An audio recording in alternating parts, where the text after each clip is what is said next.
I absolutely don't. I think it was incredibly unethical. And when they did that, they seem to have spent no time thinking about the consequences of it or how to undo it. And we're suffering the consequences still. You know, there are people, including young people, who remain terrified and whose whole lives continue to be turned upside down and whose behaviour is still changed. And I think for some of them, it might end up being lifelong.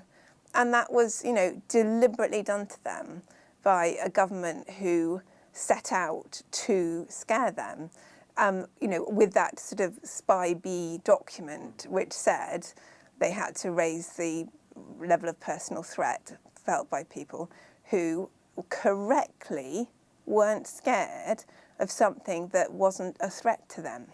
You know, if you look at the mortality, yes, some younger people have died, small numbers, but almost very, very few healthy young people. Now, you have to compare that to what happened before.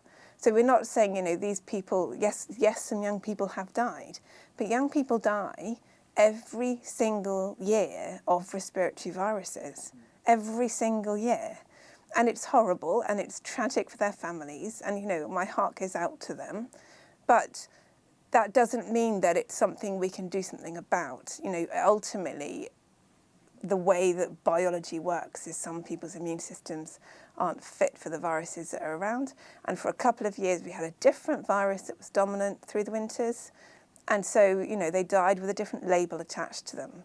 But it was just a similar proportion to whatever would have happened before. And I think it's really important to keep that sense of perspective. And instead, any stories like that have been, you know, absolutely amplified in the press. So then one of the classic stories, I don't know if you remember, there was a story about a 13-year-old dying back in 2020, I think. And his family couldn't attend the funeral because they had to be isolated, and he died alone in hospital because they'd had to be isolated. And so this obviously was a story that really pulled at the heartstrings of the nation. And it was really the only story of a child dying like that, because the other children that died were terminally ill with other problems, actually. So this story really did the rounds.